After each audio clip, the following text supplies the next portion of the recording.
Hello and welcome to Whimsically Wicked, a reading duet. My name is Haylee and I am the whimsical half. And my name is Daria, and I am the wicked half. Welcome to another episode of Get Swapped. Probably our most anticipated episode of Get Swapped. This one I was really nervous for, and you didn't have high hopes for me to enjoy this one. No, I think, for context, it's Pride Month, or we're going to be kicking off Pride Month. I got my Pride shirt on. I know, I saw that. It looks very cute and very fitting for this book. Yes, it's a Harry Potter one. It says, "No one should live life in a closet." And it's got Harry's glasses with rainbows. How cute is that? I don't have enough Pride stuff. It's all in like the form of pins and things. Which you should, because all of your friends. Every last one of them is gay. Or on some kind of spectrum. Yeah. Of being gay. Except for me. I am the only straight friend.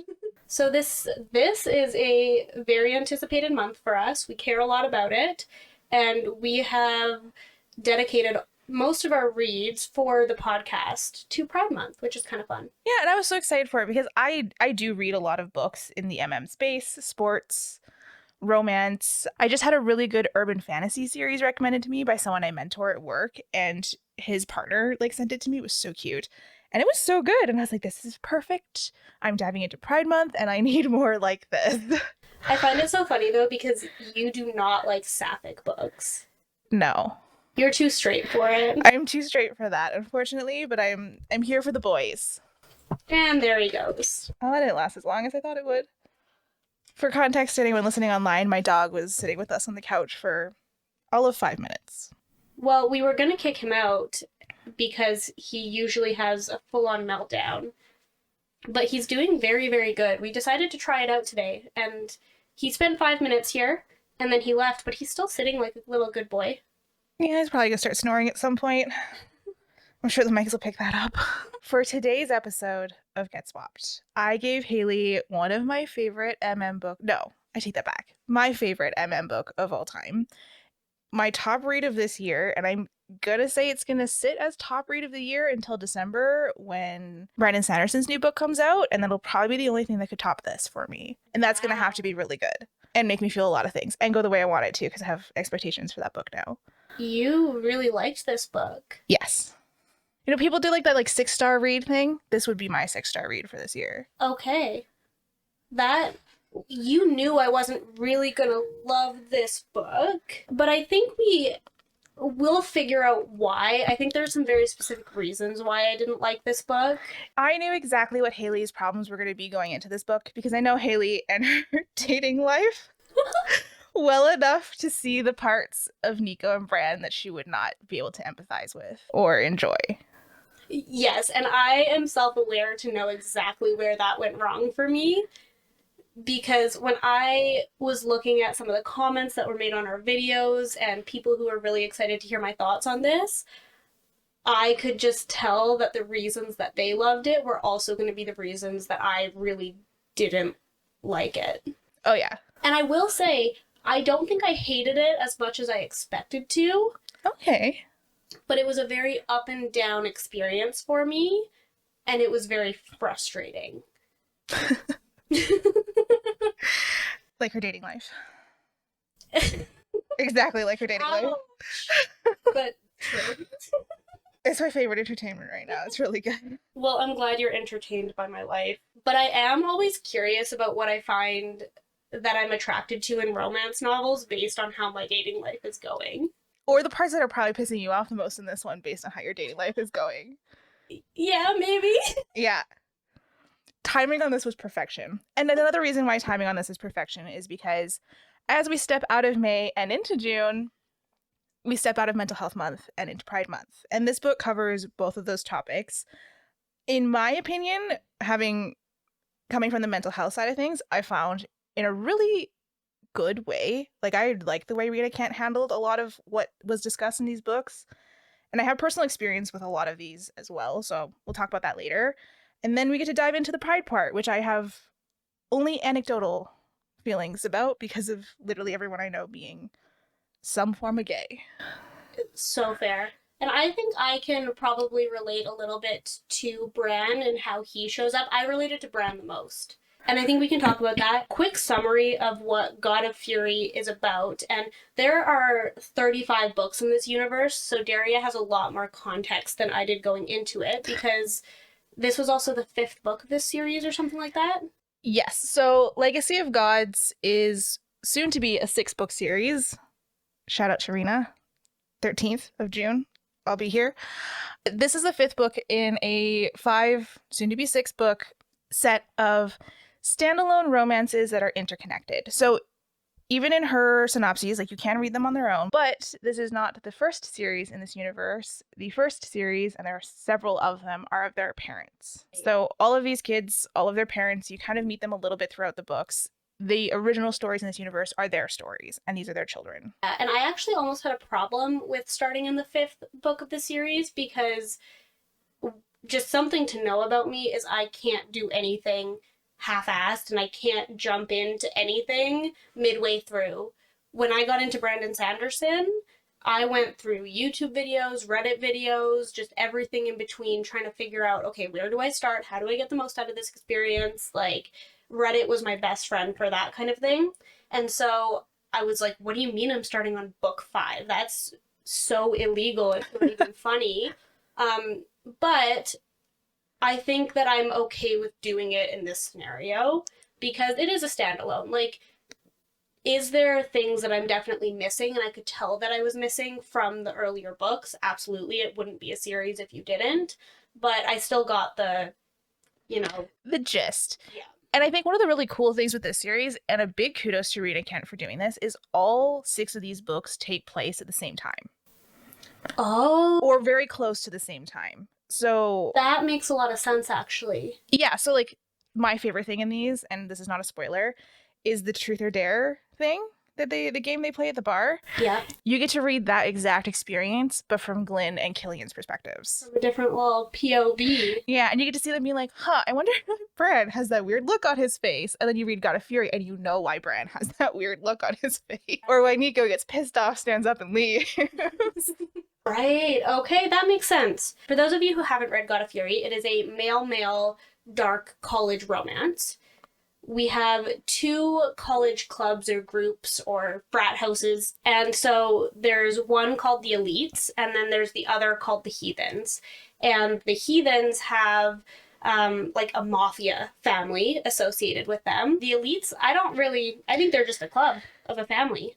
The rich British kids next door. And so one of our main characters, Brandon, or Bran, so as the book calls him, he receives a text from one of the leaders on the Heathens saying, we have your twin brother Landon, also known as Lan, and if you want him to be safe, you have to come to one of our initiations. And Bran and Lan have a bit of a complicated relationship, but not so much that Bran wants him injured. So he goes to the initiation. And during this initiation, the Heathens, the leaders of this group, walk out of the house with a number of weapons, and they say, you have to get off of this property and run away from us. Otherwise, if we catch you or hit you or use violence in any way that we feel like it, then you don't get to be part of our club. So Bran is running around, and he gets caught, sort of, by one of the Heathens' leaders, Nico. But Also Nico, affectionately known as Yellow Mask. Yellow Mask, who is the violent kid of a very powerful mafia leader. Terrifying human being. Huge. 6-something. Oh yeah. 6'5", 6'6". And built. Tattoos. Piercings. Has a history of beating people up with just his fists, and he takes Bran back to the property and says, you are in, for whatever reason. And our book escalates from there. With that quick synopsis of this book, what were your spoiler-free thoughts? Okay, so you described this as a contemporary romance, which gave me some weird expectations about it, because I read a lot of contemporary fiction that is non-romantic or very soft on the romance. And I didn't believe that this was going to be a contemporary romance. I will say I was very wrong in that assumption. I think it did succeed at giving me the contemporary that I was kind of looking for. So I did like that aspect, and I think I got some of the depth that I wanted, but I was very skeptical leading up. Like, it was 200, 250 pages where I was like, I need more, I need more, I need more. And then it gave me more, and then it kind of took it away from me at the end. And there's a lot of reasons for that. I think the writing style is one of them that I struggled with. And I also think that the romance side of things took some stuff away from me because I was just not down for this couple. Oh no. But you knew that going in. Yeah. He texted him so many times back to back, like nonstop. That would be the golden retriever part. It was just like, hey, where are you? What are you doing? Why aren't you answering my text messages? Blocked immediately. End of book. The end. I dare you to do that in your real life. Haley's very much Bran. And you know what? I did definitely relate to Bran more than I did to Nico, obviously. I think most sane humans would. But I am curious. So, in this book, Bran is the uptight control freak. He has put so many walls up. He hides his emotions. He, like, wakes up at 5 a.m. every morning to go for his run because if his routine is messed up, then everything else gets messed up. Like, I am Bran a little bit. Yeah. And Nico is the golden retriever who will not leave Bran alone. He is obsessed with Bran. He is kind of a fuckboy for the most part, leading up to this. Yeah. And Bran changes him. And I think I spent a little bit too much time thinking about how that would feel for me. And it's funny because I would be so not down with it. I'm just, don't text me that many times. You don't need to be obsessed with me. Don't put me on a pedestal. Like, screw that. But that's also how Bran felt the whole time. Yeah, no. It was very much so the extrovert just decided to adopt that introvert and was like, this is happening. Yes, and Bran hated it. I just don't love that the persistence actually got him to be vulnerable. Question for you. How do you get someone to be vulnerable in that situation? For the context on this, I only adopt introverts, and I've destroyed each and every one of their barriers to dust with persistence. Like, my best friend Logan would not speak to me for more than like 2 sentences when we first met, and now if I texted him and was like, hey, I need you, he'd hop on a plane today and be here. But that's... okay, fair enough. You and Logan are adorable, though. You guys have a great relationship. I just... it's not healthy. The whole situation was not a healthy coming to terms with his situation. Oh, no. No, it's not supposed to be. That's the fantasy in it. That's the fiction. I don't have the capability of seeing it as fiction. Okay. I make it too real. That's a That's whole my other problem. Yeah. I recognize that. But that was where I really, really struggled with this. See, in this one, I empathize with Nico and Brandon in a lot of ways. I think is where I'm different. Because I do, like, I am the extrovert in our friend group. And I think I'm the only one. Yeah, probably. Out of all of us. So, like, I'm the person who has to break people down and be like, hey, like, let's hang out. Let's do this thing. Like, let's go out. Let's do stuff. Like, I need someone to be there. Otherwise, my emotional battery is dead. So, like, I totally get where Nico's coming from, where he's like, okay, well, this is my human. Granted, not in this level of psychosis, but, like, this is my human, so, like, let's go. And then, like, breaking them down and getting that in there. You know how many times I have to text Abby sometimes before she replies to me? True. Or, like, my friend Megan will leave me on red for months. The only way I can we work together in a capacity where she has to reply to me, and that is the only way I get a hold of her. And then I tell her to check her text messages. The other thing that kind of kept pulling me away from this book was the fucking names. You're telling me, so you have 2 separate families. Both of them have twins in that family. On one side, we have Brandon and Landon, nicknamed Bran and Lan. Yeah. Stop. On the other family that hates each other, there's other twins. Maya and Mia. I don't know which one is which. I don't care. Like, that's ridiculous. And then we talk about the fucks. Oh, yeah, Haley has this It's so funny too because I texted everyone I've had read this book and none of them noticed it. That blows my mind because it's one of the first things that I notice when I read books is if they overuse certain phrases or words, particularly swear words. When I read things on my Kindle, I have the ability to search up on the Kindle certain words and see how many times it's come up. Because I did this with Iron Flame, because in Iron Flame, Xaden always described Violet as fucking beautiful, fucking perfect, you're fucking flawless. Like, it was the same thing over and over again, and I got pissed off. And that is like an 800-page book. When I searched for the fuck in that one, it was like 360. I thought that that was a lot. Nothing compared to this book.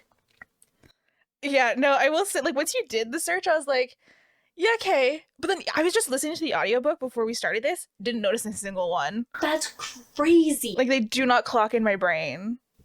That's so funny. So, this book is 510-ish pages. The word fuck in some capacity was used 1,239 times. And I couldn't tell you a single one of them. That is over 3 times per page. I'm sure it clocked in at like 10 to 20 times on some of those pages. Oh, yeah, because I would like notice it and then it would be in one paragraph just like 4 times. I'm trying to think about how often I use that word in real life, and it's probably also an obscene amount. Yeah, or the one phrase that Nico used all the time was fuck me the fuck off. Or something like that. He did that 4 or 5 times in the span of like 3 chapters, and I wanted to strangle him. Which he would have probably liked. I really would have enjoyed that. I'm pretty sure, yeah, that definitely happened. Everything's happened to Nico that could possibly ever happen in a bedroom. I will say this is one of my first male-male romances that wasn't young adult. So they actually had sex. They actually had sex. Which I thought actually was very interesting. I will also say, as someone who obviously has not experienced this in the male-male perspective, but has experienced that kind of sex, well written for once too. Like, appropriate prep, and like, I'm trying to decide on what words I want to say on here, but like, I need to go with that. Just appropriate prep was done in multiple occasions where I was like, you actually took the time to do this properly, and she must have done research or partakes. They researched or whatever safe sex for it. And I will say it was somewhat educational for me. I'm not so naive to not know how male-male sex works, but I don't know a lot of the specifics, and I don't know what is preferred or some of like the ways that they might do it, which I found really interesting because I feel like I also learned a lot about gay sex, which is kind of cool. Educational. It was educational. And I will say, like, not poorly written in a way that was unrealistic for what that could look like. I wouldn't know. Again, I don't have one. It didn't, like, it seemed like it was very natural, and it seemed like the romance actually made sense. Because, you know, especially, I don't know, like 10 years ago, when people would put like gay representation into movies and TV and books and things like that, it was very over the top. A lot of it, like gay men, it was very flamboyant. It was very stereotypical because people weren't actually doing their research or seeing how romance worked. Or seeing a variety of gay men living their lives. Either most of them were hiding. Yes, exactly. And I think it did a really good job of creating a character, Bran, who had not come to terms with his sexuality, and there was a lot of depth as to why he hadn't, or it was very clear that he was not educated on what his sexuality was or how to discover that, and he never gave himself or was given the space to explore that. And I think it did a really good job of him coming to terms with that and understanding it, and later on being able to communicate that. And I think kudos to Nico for creating an environment where Bran was like, okay, I can work through this with you and figure that out. And also for Nico for realizing that he actually probably wasn't straight and hiding it. We can talk about that because I don't know that I agree with that. No? Nico has his problems. Well, yeah, Nico's insane. But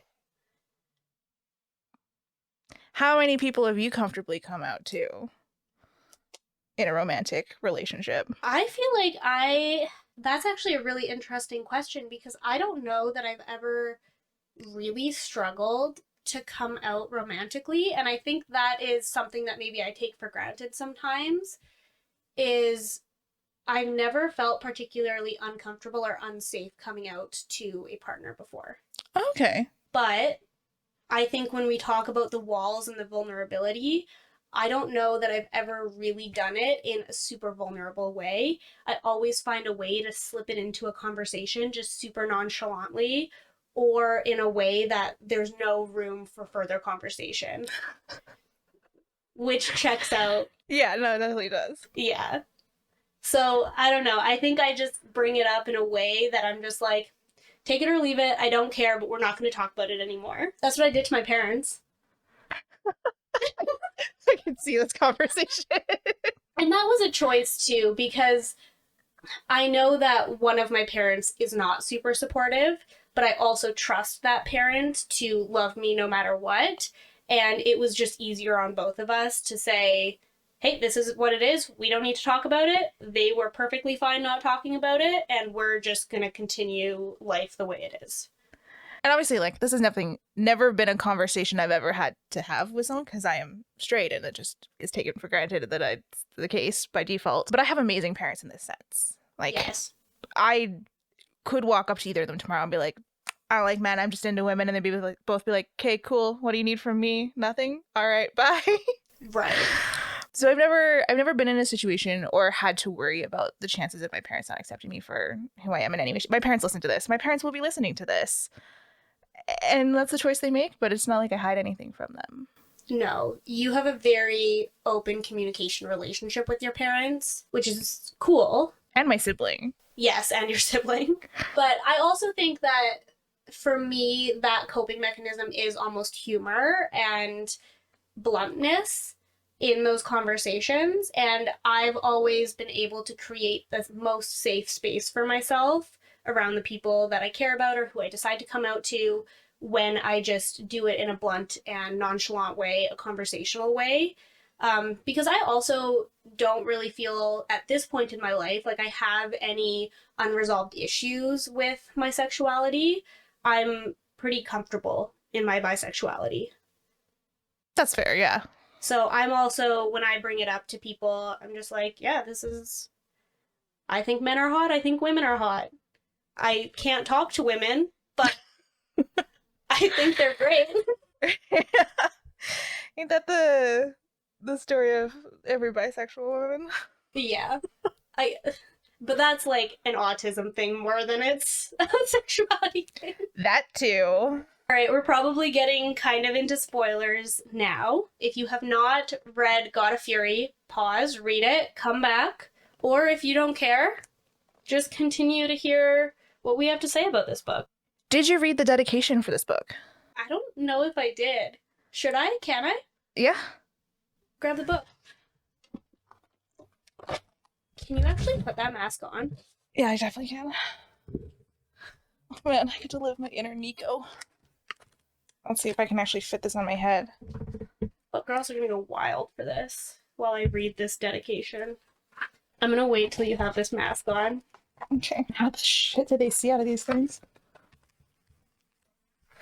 There we go. Well, that is kind of creepy, actually. Yeah, look at your camera. I'm wearing this for Halloween this year. Oh, you're gonna need somebody to dress up as a Bran. Yeah. Oh, I could totally pull Nico. I've got enough tattoos. Yes, you could.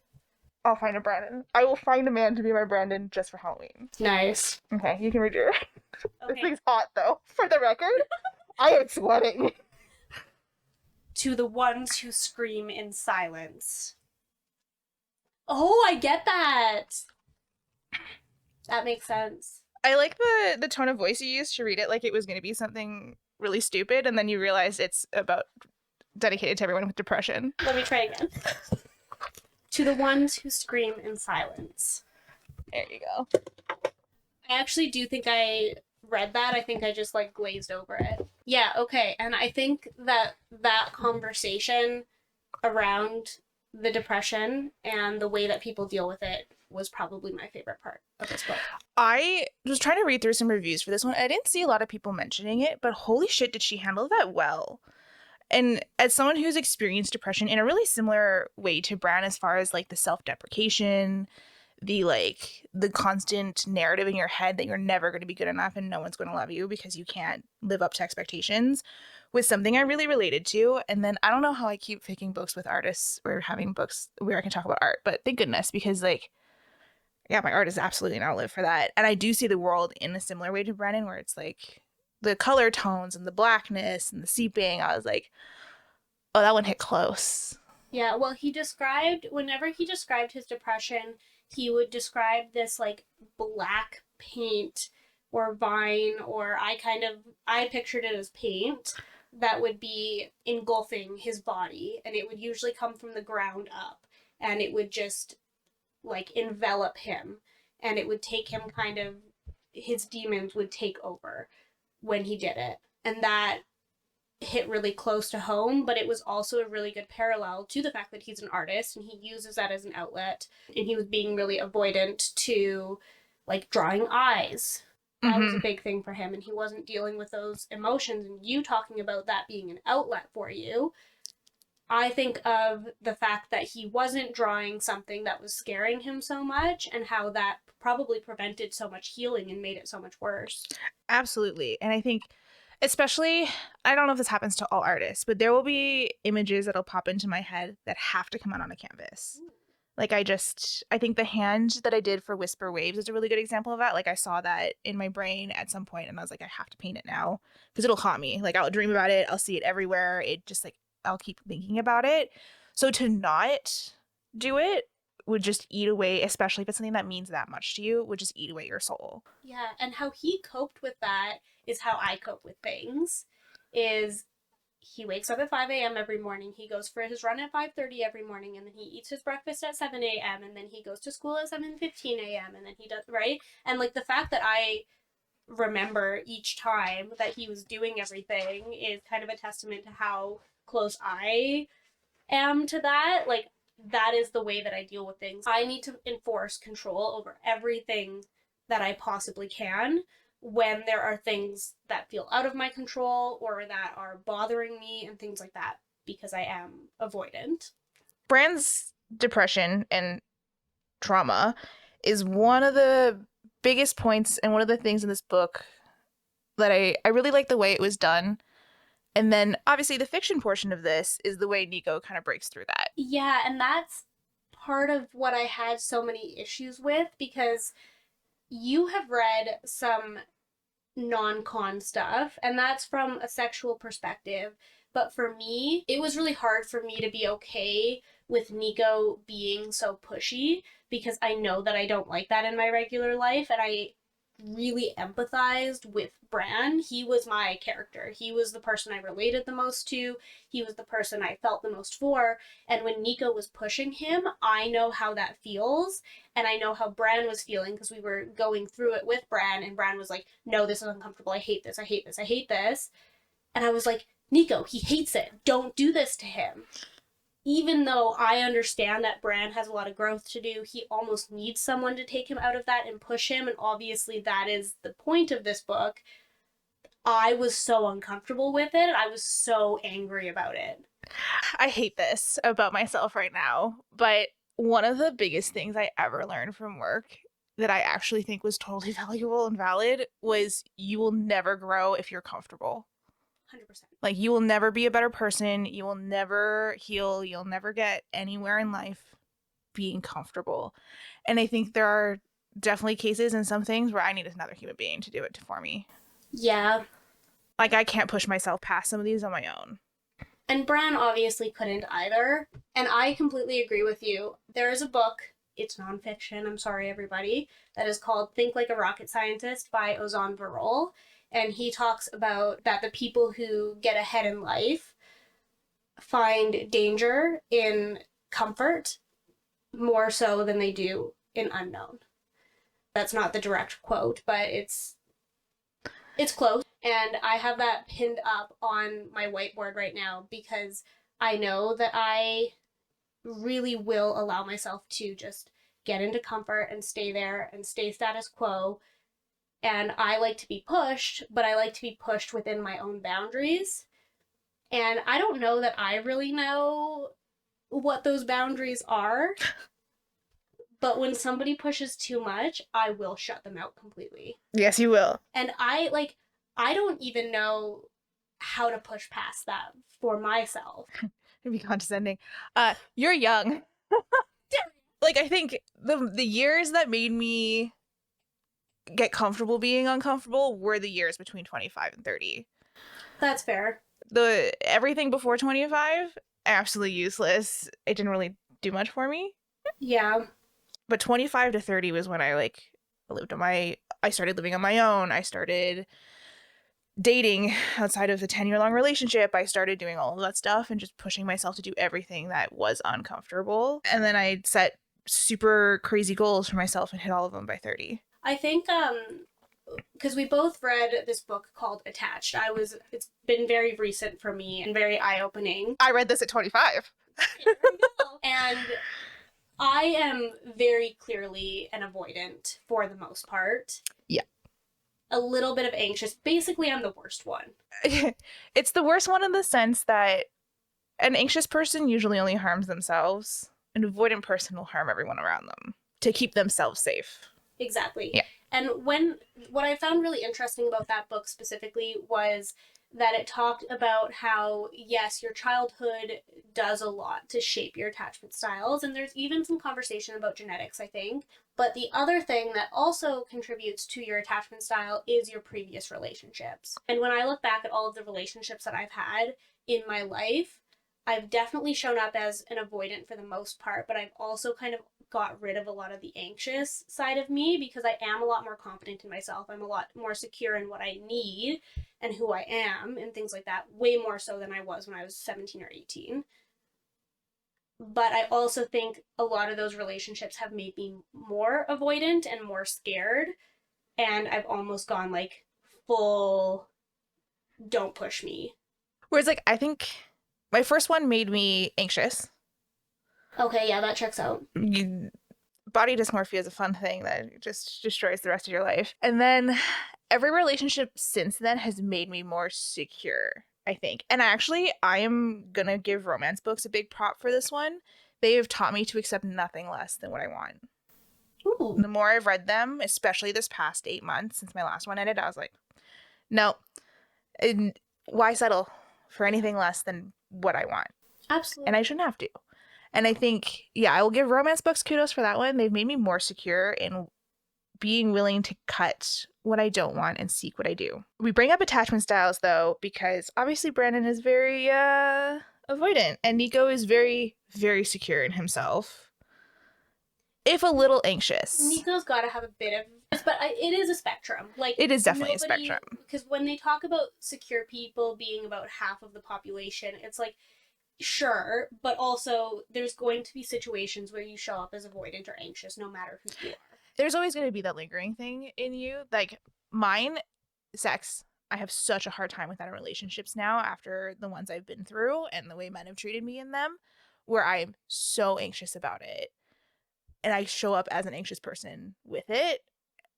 And so far that has not been resolved because I would actually have to have a human being present to like work through it with me. And that's not in the cards at the moment. We're working on that. You can check out my most recent TikToks about that one. We might dive into that in my TikTok. We'll find out. Some interviews. Let's see if they ever message me back. But I also think that's one of the reasons why you don't like this book. I think so too, because Nico pushed really hard, probably a little bit outside of not a little bit outside of my comfort zone, way outside of my comfort zone for what I would be comfortable with, obviously. And I really felt for Bran during that time. But I'm also a big believer, I like to work things out on my own. Like, I go to therapy and I want to do it on my own. I don't want to do it with somebody else. Because that's a level of vulnerability that me and Bran are not comfortable with. Whereas, like, I'm the opposite of that. I was like, I'd like to work it out with someone. Well, obviously, the sex thing, the way it's impacting my life, I have to work it out with another human. That's going to involve a lot of stuff. And especially the kind of sex I like requires a little bit of support. She's taking interviews, everybody. Yeah, there's also a house husband aspect of this, though. So you gotta bring more than just that to the table. I also require home cleaning and dog walking. We are accepting interviews. And my standards are hella high. As they fucking should be. You know the song for like the 6'5" dude that works in finance? I'm the 5'3" girl that works in tech. Trust fund, 6'5", blue eyes. And I make enough money that I don't need a trust fund. I saw one today actually that was like 6'5", goes to therapy, something like that, and it was great. I was like, that's what I need. Work your shit out without me. Yeah. Haylee is also not here to help support you in your shit. And then the other piece here for mental health, actually I have a couple things down for mental health, but Nico being bipolar was also something, well, she doesn't outright say Nico's bipolar. As someone who's experienced that a lot, not personally, but the life with people who have it. Oh my God. We are armchair diagnosing people on this podcast. We've said that before. Say it again. I would say he's bipolar. But one of my favorite aspects of Nico is that they didn't have to outright say that he was bipolar. Same thing with Bran. They didn't have to outright diagnose him with depression. And I liked that part because my favorite thing about contemporary fiction is that they are a little bit vague and they allow the reader to really feel the things that are going on without having to say, I am bipolar. I sometimes have outbursts and I sometimes do not. Whereas I actually got to go through that journey with Nico and say, okay, I'm with him for his manic episode. I'm with him for his depressive episode. I'm with him while he's trying to push Bran away. And I get to experience that, but I don't need those words to be said outright to still enjoy that experience. And that's something that I did like about this aspect of the book. I think that they didn't do a good job of it throughout the whole book, but this part I thought they did. I liked this piece. I also liked the way she handled and talked about the medication throughout that section too, because yes. Nico does have what I'm going to assume is lithium. Oh, maybe. That makes sense. But chooses not to take it because of the brain fog it induces, which is a constant conversation with anyone who has these kinds of mental illnesses. Well, I remember when I was on Ativan and for my anxiety. Oh, I've been there. And I was addicted, first of all, because that stuff's rocked. But I couldn't do anything on that. I was not a human being. I'd also forget I was on it all the time. Yes. And I would accidentally like drink wine or something and just be absolutely decimated. Yikes.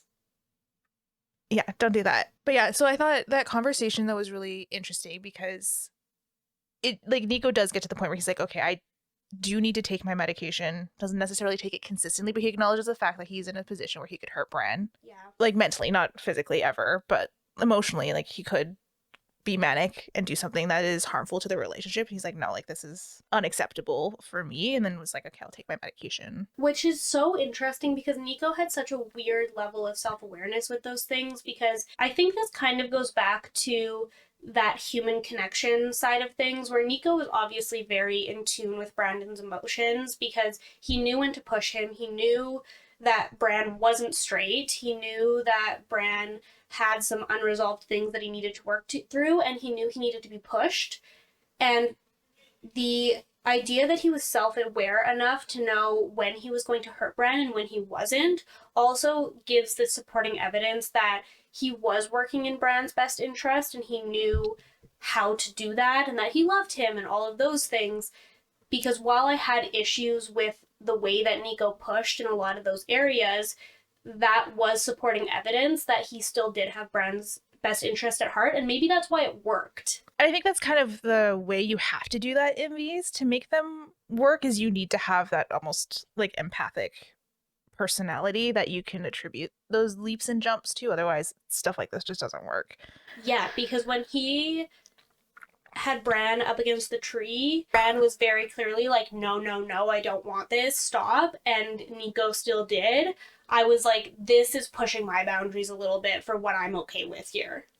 I knocked so many books off your potential list for this. Honest though about it, like, he was not getting consent in that scenario because that's a pretty black and white thing.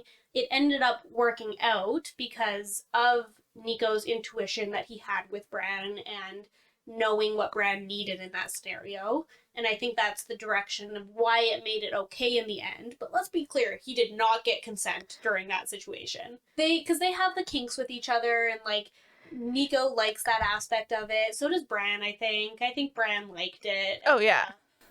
But there was not consent in that scenario, in a few scenarios. One of the reasons why I love Nico as a character, and I'm gonna lump him in with some other dark romance boys, but like Zayd from Haunting Adeline, Malachi from Little Stranger, is the concept of a guy that one knows what you need and is going to do it for you, and two will burn the fucking world down for you.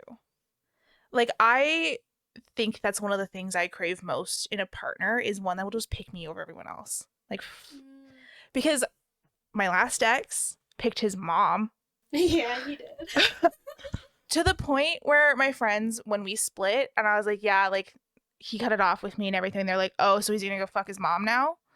Because that was how everyone knew like he was gonna pick her over me at some point, and I was just living in delusion. Shouldn't have been. And that woman was so abusive and still picked her over me. My first ex, literally anyone else in the world over me. Yeah. Like, I think that's the thing that's so alluring about these guys is being able to have someone that you know without a shadow of a doubt in any situation, they're going to have your back. Right. Yeah.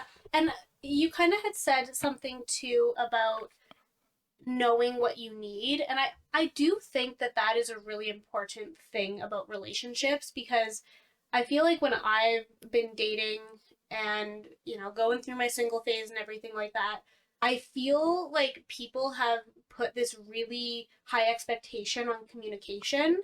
And I also have too, where I worry about people who don't communicate super clearly what they want and what they need and everything like that.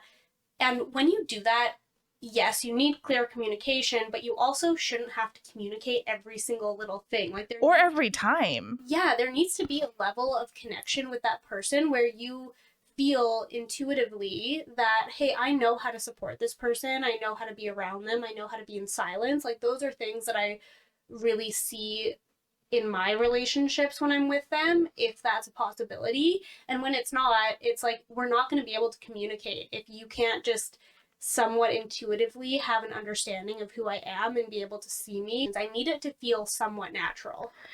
Yes, and like context clues in the world. Actually, this plays so beautifully into my next points I was going to bring in because we were talking about the dubious consent and also the intuitive pieces here. And one of the things, and this is going to be a spoiler and also a trigger for this book. Oh God, if you haven't already got this far and you haven't read the trigger warnings on this book, that's a whole other problem. One of the things with BDSM and that dubious consent is reframing trauma. I think there's lots of papers that exist out there. The one that I most recently read was Curative Kink: Survivors of Early Abuse Transform Trauma Through BDSM by Corey J. Casa something or other, but I'm sure you can find it with just that title. And it was really interesting to read about how sexual assault survivors would reframe their own trauma through things like BDSM and kink, where you could relive something that happened to you with full control. Right. And I think for myself, and one of the biggest things with BDSM is that, like, you have 100% control of the situation that's happening while having absolutely none of it at the same time. Yeah. Which is my favorite part. And part of that intuitive piece there is like, I don't want to have to sit down and walk my partner through everything I want to happen, in this case in bed. That's your job. Figure it out, man. Like, I don't want to be directing this show. It's on you. And I think I really liked that in this, where it was like, Nico was just able to be like, I know what you need. You might not know that you need it right now, but like by the time we're done with this, you're going to. And that's why I think one of the most valuable parts of like a Dom sub relationship is being able to trust your Dom to do exactly what you need and just go with the flow of it. And obviously, if you hit a hard boundary, you have your safe word, which is the part that you have full control over. And you can nope out of it, which granted, this book does not have that at all. It's not a really big thing in dark romances. We cut that piece out just because dark romances too are a lot of women reframing their own trauma and living it through someone else. I think that's also maybe kind of a given in these books. Like, we're reading fiction. I think in these books you can probably push it a little bit further, because even when you're talking about that being a form of healing, these books can probably also do that in a way for you where you don't need to actually have the sex, where you can read a book that's maybe about it. And I can imagine that that could also be a form of therapy and healing for a lot of people. And you also might be able to push those boundaries a little bit more in books because it's fiction and you're in the safety of your own home. You can literally close it if it's not doing what you need for it. And I feel like it's step one. Also, if you're like a girl like me who's in an intense dry spell, that's all you're getting. One of the things I appreciate a lot about books and this is that you can read some depraved fucking shit and it hurts literally no one. Right. Like those dudes on TikTok were like, I understand why women are reading all this romance and this dark romance. And I was like, one, because I never want to live through this experience again in my life. But I do find it very cathartic to read about it and like work through the residual feelings of that in book format, where it's not like porn, which is a horrible industry that harms so many people, and like human trafficking and enslavement. That's not happening in my book. My author is not like strapped to her computer, hopefully, being forced to write these things against her will. Like she's working through her trauma and I'm working through mine, and no one gets hurt in the process. And I think that's something that's actually really important to note, because you see on TikTok like a bunch of people going, you read porn and you're reading straight porn, and how is it any different? And it is so much different. There is a complete vast difference in the industries of how you're putting something in a book. Like, yes, yeah, you're kind of reading porn. Like, I'm Yeah, not gonna beat around the bush there. absolutely. But the way that it's done and the back end work of that is so much healthier, and it's not harming anybody, like you said. Yeah, like you don't have to read it. No one is gonna make you read, well, except for you. But Daria's making let's blink twice if you need help. in a general sense, no one is gonna make you sit down and read the smut. Exactly. It's a full choice. Just like I hope, unless you're kind of consenting to this, no one's strapping you down and making you watch porn. And to like idolize the porn industry over the publishing industry for this is insane. 100%.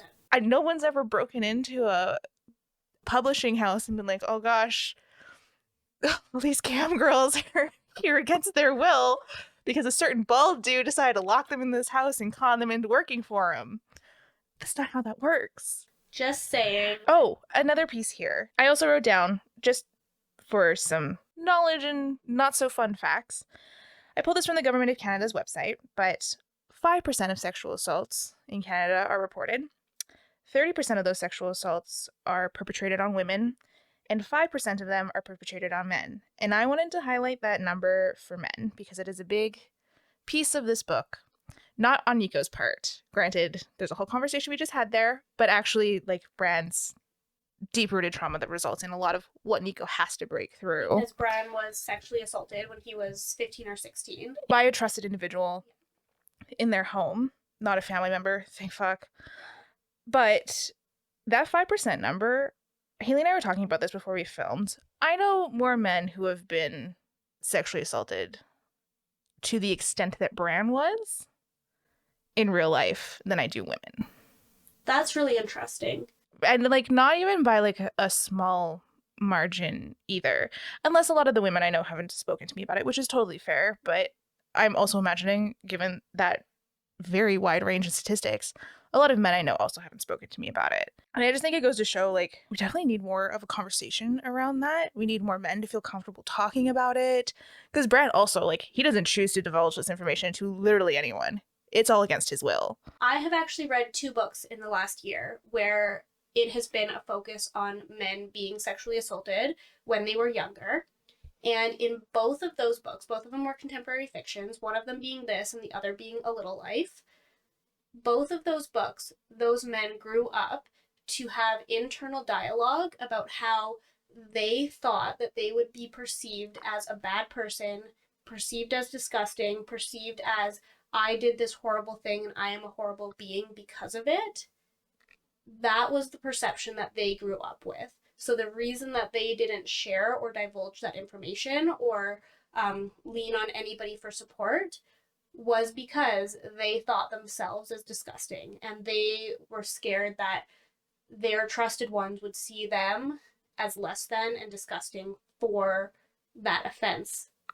And a lot of the men I know that's have this happen to them blame themselves. Like, they're always like, well, I shouldn't have been that drunk, or I shouldn't have been in that situation, or I trusted that person, and like, maybe this is what I deserved. In Bran's case, it was, well, I kissed her back because I didn't know what else to do. And it's like, dude, you're 15 and you were groomed by this human being, and it was a trusted individual, and you weren't supposed to know what to do. No, and that's exactly what one of the men I know said. He's like, I couldn't, how do I make it stop? Like, I don't know how to make it stop. We don't teach boys how to make it stop. And we should. And in that other book, it was a human trafficking situation where he left with the trusted individual from his original home, and that trusted individual took him and said, we're going to go and we're going to live a beautiful life, but first you have to do this. And he saw himself as being responsible for all of those things that he did, and that's why he basically never told anybody. And I find that such an interesting conversation. We don't have the same support for men in those scenarios that we do for women nowadays. No, or the same education when they're young. No, about, and there's still such a stigma to it. And like, don't get me wrong, the education for women sucks too. Yeah. Like, it just sucks. But we at least equip young girls with some kind of tool set to scream, to fight, to roll, not to fight. Like, the narrative on it's horrible too. There's just nothing that's cohesive. We don't even talk about it with boys. It's not a conversation. Boys are taught not to do it to women, and women are taught how to prevent men from doing it to them. But no one ever teaches a woman not to do it to a man, and a man how to prevent it from happening to them. It's all so fucked. And I think I really appreciate that in this book, and bringing that in, because don't get me wrong, most of these books up here, all these horrific things happen to women and they work through that. God of Fury is one of the very few books I own where we get to go through that experience with a man, and I appreciate that it at least starts a narrative in the romance world and the book world about that. Yeah, definitely. And that's where that contemporary fiction side of things really came for me, and I actually really enjoyed it. I had some problems with the writing, absolutely. I don't think it was the best written contemporary fiction that I had ever read, and so when I rated this, I rated it lower because of that. But even after talking about it, I do feel a little bit more connected to the story and enjoy what it did explore. It was particularly the writing and some of the character names and things like that that I struggled with. But at the end of the day, I think that it explores a lot of really important issues. Bran's depression really hit home to me, like the self-harm stuff that he used as a coping mechanism was something that I obviously related to quite a bit. It had me on the verge of tears a couple of times because of it. I sobbed on a plane when Bran's video was playing and they were talking like that. Oh man, that was the worst timing. Not where I almost cried. Yeah, that section, like Nico living through it was what made me cry on a plane. But I think that that goes into he puts Bran first before everything, and he just wants to protect him from that pain. Wait, which areas had you tearing up? Okay, you know what? Maybe it was when Nico saw the video, and then Bran came in and saw Nico watching the video. Oh yeah, I was crying for like a solid 10 minutes. Don't get me wrong. It was like all the way through that scene. Because I just felt that it got me emotional whenever Nico discovered something about Bran that Bran was trying to hide from him. Because I know that fear of someone finding out something about you that you think is going to make them see you in a different light and see you negatively. That is one of my biggest fears in life. So when Nico found out about the cutting, and when he found out about the video, and he found out all of those things, that is when I started to choke up a little bit. That part probably made this crying start, and then what really pushed me over the edge was the way Nico handled it. Like, he was just immediately like so supportive, there being like, what do we need, what do we do, how are we supporting, like, what. It wasn't anything to do with Nico. He was like, this is all about you. Didn't even need to think about it. And that part just like sent me over the edge, because it goes to that thing of someone choosing you. Yeah. It's all I crave. And Bran just didn't believe that he would deserve that. And I struggle with that. But it is so nice to see that you can create a character who will love you no matter what. And I don't even like the word despite it, because it was never despite it for Nico. It was because of all those things, and he loved him through all of that and was willing to work with him through it. Like, that is so special. And I think that's one of the reasons why I love Nico so much, and that he gets to live rent free in my brain constantly. This is actually one of the only books I've ever read that I've been willing to get a tattoo for too, to be honest. And I say tattoo for in the sense that, like, I hate quote tattoos. Like, I'm dyslexic. They're a bad idea for me. Yeah. But I'm gonna read the whole line, but the second half of this will live on my body at some point, and that's even if you hate yourself, I'll love you for the both of us. That made me cry too. Yeah. This book didn't have any really hard-hitting quotes for me. I think it tried a little bit too hard, in my opinion, but Fair. there were some times where I got those feelings that it was a good contemporary romance. It's ranked lower for a contemporary fiction, but it's also like my first contemporary romance. It did have that contemporary fiction aspect to it. If I was rating it as a contemporary fiction, it would definitely be on the lower side of that. But because it's a romance, it does get an extra point because I'm just like not a romance girly in general. So it's kind of a different genre for me. What is your rating? After this conversation, I will bump it up to a 3 out of 5 stars. Hell yeah, I'll take that. It was a 2 before. Okay. What changed in the conversation? I actually think that talking about these books just make me like it more, because one of my favorite things about reading in general is being able to have conversations like this, being able to learn something new, being able to see things from different perspectives and understand just love in general, because that's not something that really comes naturally to me. Maybe I'll break your barriers down with romance books slowly. We'll chip away at each little brick, one by one, with beautiful love stories.